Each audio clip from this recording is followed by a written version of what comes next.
Bonjour à toutes et à tous. Alors voici une nouvelle vidéo pour discuter un petit peu de l'intention en auto-hypnose. Vous savez, voilà, on parle d'auto-hypnose, j'ai fait des vidéos sur des inductions, sur des techniques d'auto-hypnose, comment rentrer dans un état d'auto-hypnose.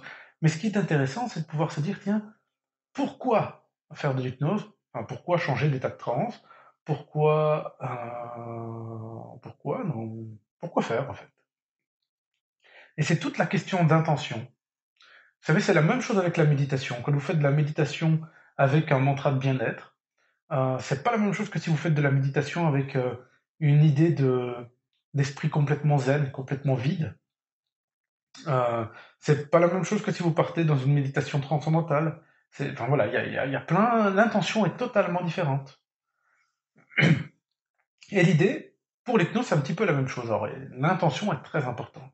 Entrer dans un état de transe, c'est pas super compliqué. La question, c'est qu'est-ce que vous allez en faire de cet état? Et vous pouvez très bien entrer dans cet état de transe avec une intention de détente. Et donc bah là, vous allez plus être dans un état détendu. Vous allez pouvoir faire ça, entrer dans un état de transe avec un état, une intention de travailler une problématique particulière, d'écouter ce que vous ressentez. Enfin, il y a plein de possibilités. Et une des premières façons de le faire, c'est vraiment pouvoir se dire, tiens, euh, en tout cas une des premières qui m'a été apprise, qui était quand même assez intéressante, c'était de partir de pouvoir se dire, pour concrétiser son intention, avant de rentrer dans un état d'auto-hypnose, c'était de noter sur un bout de papier ce que l'on voulait travailler. Et par exemple, tiens, je veux me libérer de mon stress. Je veux me libérer de mon stress, ou je veux travailler sur mon stress, hein, peu importe. Quelque chose qui vous parle. Et puis, on pose le papier, on tient le papier, et on se laisse aller, en fait.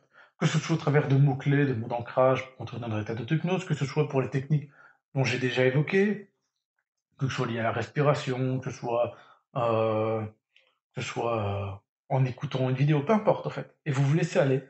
Mais en conservant finalement ce papier dans votre main, jusqu'à le lâcher, enfin ne plus prêter attention en fait. C'est une des façons de se porter, de poser une intention avant de rentrer dans un état de transe. En fait, vous allez vous concentrer sur le papier, sur ce qui est écrit, sur l'intention que vous y avez mis, en fait, pour après lâcher prise et laisser les automatismes se mettre en place. Ça, c'est une des façons de faire.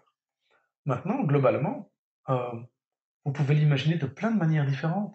Vous pourrez très bien vous imaginer dans une sorte de salle de contrôle hein, à l'intérieur de votre esprit, où vous allez demander finalement à un opérateur, vous allez demander ou appuyer sur un bouton par exemple sur lequel est écrit votre intention. Par exemple, calme. Pouf, vous appuyez sur un bouton détente et vous laissez faire. Euh, Ça n'a pas d'importance. Il y a plein de façons de faire. Le tout, c'est de penser à quelque chose. Et puis, de mon expérience, en fait, ce qui marche très très bien, c'est juste de lâcher prise sur ce qui vient.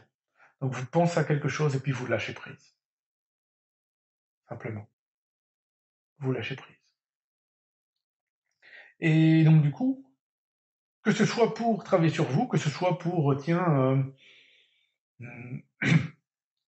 réfléchir à ce qui vous pose problème, à avoir une information sur un rêve, ou que ce soit pour partir sur un état d'expansion ou un état, imaginons, plus chamanique ou ce genre de choses, et vous partez avec une intention. Et puis vous laissez votre esprit suivre cette intention. Vous lâchez prise, vous laissez faire, vous vous laissez guider par les différentes parties de vous qui vont faire le job correctement, en fait. Si c'est bon pour vous, de manière générale. Enfin, si c'est bon pour vous. Ce que je veux dire par là, c'est que par exemple, vous n'allez pas pouvoir aller dans un état de détente si il y a de gros problèmes émotionnels à travailler. Euh, c'est contre-productif. Il y a une partie de vous qui essaie de vous renvoyer, tiens, ok, il y a quelque chose, il y a un problème, fais attention.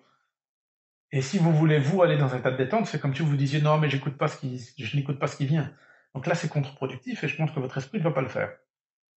Mais par contre, si vous gardez l'idée, tiens, ok, je veux me libérer du stress, ou je veux travailler sur ce stress, vous allez comprendre au travers de cet état de transe, enfin, vous allez probablement comprendre au travers de cet état de transe, ce qui est lié à, à cet état, enfin, ce qui est lié finalement à ce stress.